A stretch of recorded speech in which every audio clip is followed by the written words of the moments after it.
بسم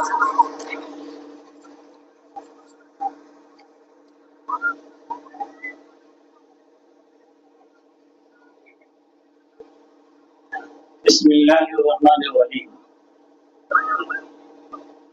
والصلاة والسلام علی سید الانبیاء والمرسلین وعلی آلہ واصحابہ اجمعین، اما بعد۔ بھائیو، بزرگو، دوستو، آج سے تقریباً 30 سال پہلے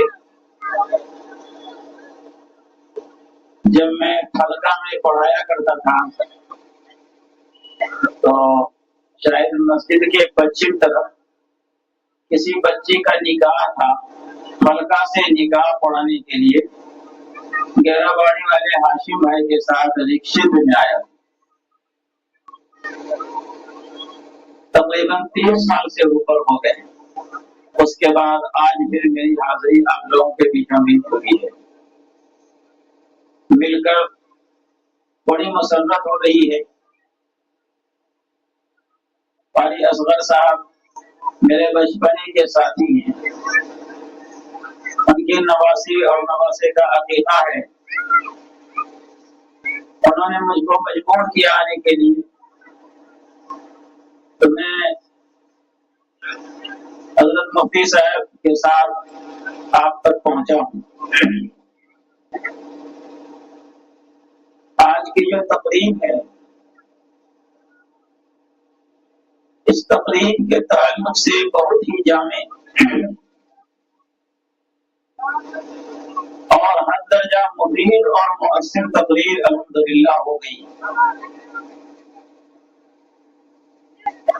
آگے مجھے بھی لوٹ کر پورنیہ جانا ہے اور پھر یہاں صاحب خانہ کے ساتھ بھی پروگرام وابستہ ہے، ان کو بھی اپنا پروگرام انجام دینا ہے۔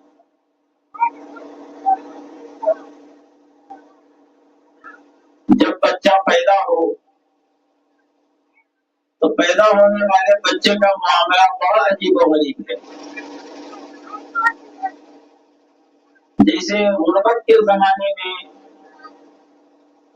اپنی غربت اور مصیبت کو دور کرنے کے لیے لوگ سونا اور چاندی، تانبا اور پیتل کے دیگ اور دیگچے سرمایہ داروں کے یہاں لے جا کر بندھک رکھا کرتے تھے۔ اسی طرح حضور اکرم صلی اللہ علیہ وسلم نے ارشاد فرمایا کہ جو بچہ پیدا ہوتا ہے وہ عقیقہ کے ساتھ رہن اور گروی ہوتا ہے۔ پیدائش کے 7ویں دن کا لحاظ کرتے ہوئے شریعت کے دامن میں رہ کر جب بچے کا عقیقہ کر دیا جاتا تو حوادثات سے، مشکلات سے، بیماری اور اذیت اور پریشانی سے گویا وہ بچہ نجات پا لیتا۔ اس لیے عقیقہ کو رواج دینا چاہیے۔ حضور اکرم صلی اللہ علیہ وسلم کی سنتوں میں سے ایک سنت ہے، استعداد ہو، صلاحیت ہو تو اس سنت کو ادا کرنے کا اہتمام اور کوشش کرنی چاہیے۔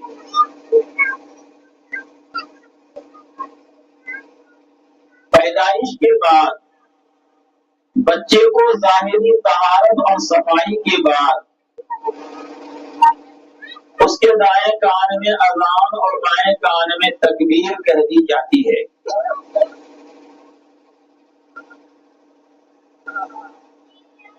گویا پیدائش کے فوراً بعد یا کچھ گھنٹے اور کچھ دیر بعد بچے کو متنبہ کیا جا رہا ہے کہ تمہاری زندگی کی میعاد اور تمہاری زندگی کی ٹائمنگ بس اتنی ہے جیسے ایک نماز کھڑی ہونے کے لیے اذان کہہ دی جاتی اور چند منٹ کے بعد اقامت یعنی تکبیر بول کے نماز شروع ہو جاتی۔ یہی وجہ ہے کہ جب ہم میں کا کوئی آدمی مرتا ہے تو جنازے کی نماز ہوتی ہے تو جنازے کی نماز ادا کرنے سے پہلے اذان اور تکبیر نہیں کہی جاتی، کیونکہ پیدائش کے دن یا کچھ گھنٹے بعد اس کی زندگی کی اذان اور اقامت اور نماز جنازہ کی اذان اور اقامت کہی جا چکی ہے۔ اذان کے کلمات کانوں میں پڑھنے سے اللہ کی کبریائی اور اللہ رب العزت کے واحد اور یکتا ہونے کی گواہی اور شہادت کا ڈائریکٹ دل کے اوپر اثر پڑتا ہے، جو پردہ سماعت سے ٹکرا کر دل کی اتھا گہرائی میں اتر جاتا ہے۔ اس کا اہتمام کرنا چاہیے۔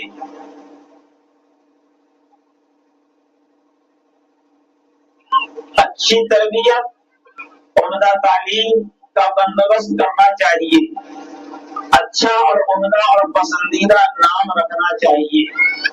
سب سے اچھا اور پسندیدہ وہ نام ہے جو اللہ کے ساتھ لفظ عبد کے ساتھ جڑا ہوا ہو، یعنی عبداللہ، عبد الشکور، عبد الغفور، یا پھر انبیاء اور رسول میں سے کسی کا نام رکھ دے، صحابہ میں سے کسی کا نام رکھ دے، اللہ والے بزرگ علماء میں سے کسی کا نام سن کر کے علماء کرام کا سہارا لے کر کے رکھنا چاہیے۔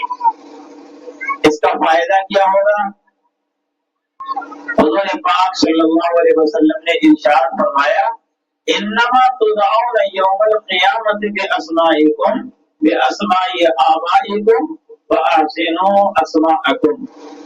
اے لوگوں، کل قیامت کے دن تم کو تمہارے نام کے ساتھ اور تمہارے باپ کے نام کے ساتھ کہ فلاں کا بیٹا فلاں، عبداللہ کا بیٹا عبد الرحمان کہاں ہے، اس طرح نام لے کر بھرے محشر تم کو بلایا جائے گا، پکارا جائے گا۔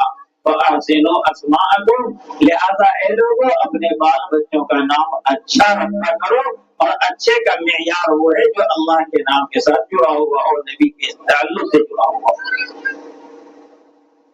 بچے جب بولنا سیکھیں تو لڑکھڑاتی اور تتلاتی زبان سے اللہ اللہ بلوائیے اور اس کو کلمہ بتائیے اور کلمہ پڑھائیے۔ پیارے آقا صلی اللہ علیہ وسلم نے ارشاد فرمایا کہ جس بچے کا اول کلمہ لا الہ الا اللہ اور اس آدمی کا آخری قول آخری کلمہ لا الہ الا اللہ، تو اس آدمی کے جنت میں جانے میں کوئی رکاوٹ نہیں ہوگی، ڈائریکٹ وہ جنت جائے گا۔ اول کلمہ لا الہ الا اللہ کا کیا مطلب؟ جب بچہ بولنا سیکھے تو اس کو بتلانے کے زمانے میں کلمہ پڑھائیے، کلمہ رٹوائیے، یا زندگی کی پہلی فرصت میں اور پہلے بول جب زبان پہ وہ اللہ سیکھ رہا ہے تو اس وقت کلمہ اس کو رٹایا گیا، اور جب موت کا وقت آئے تو موت کی گھڑی میں کلمہ تلقین کی جائے اور کلمہ تلقین کرنے کے بعد اس کی برکت اس کو مل جائے اور وہ لڑکھڑاتی زبان سے تاکہ پہلے پہلے لا الہ الا اللہ محمد رسول اللہ پڑھ لے، تو اول بھی کلمہ لا الہ الا اللہ، آخر بھی کلمہ لا الہ الا اللہ۔ یہ درمیانی زندگی منافع کی ہے، اللہ اس کے اول اور آخر ہونے کی برکت سے خطاؤں کو معاف کرے گا۔ جنت میں جانے کا آسان نسخہ ہے، آسان نسخہ ہے۔ بڑی سعادت کی بات ہے کہ قاری صاحب کے داماد نے یہ پروگرام بنایا ہے، اور اس پروگرام کے تعلق سے حصول برکت کے لیے علماء کرام کو بھی دور دراز سے کہاں ٹگڑوا سے وہاں سے مفتی صاحب تشریف لائے۔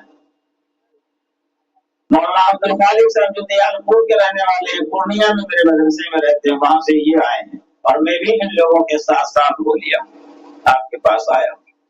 اللہ پاک آپ سارے لوگوں کے مل بیٹھنے کو قبول فرمائے۔ علماء کرام کی جو زبانی باتیں آئی ہیں، پروردگار عالم سنجیدگی کے ساتھ ہم سارے لوگوں کو اس پر عمل کی توفیق نصیب فرمائے۔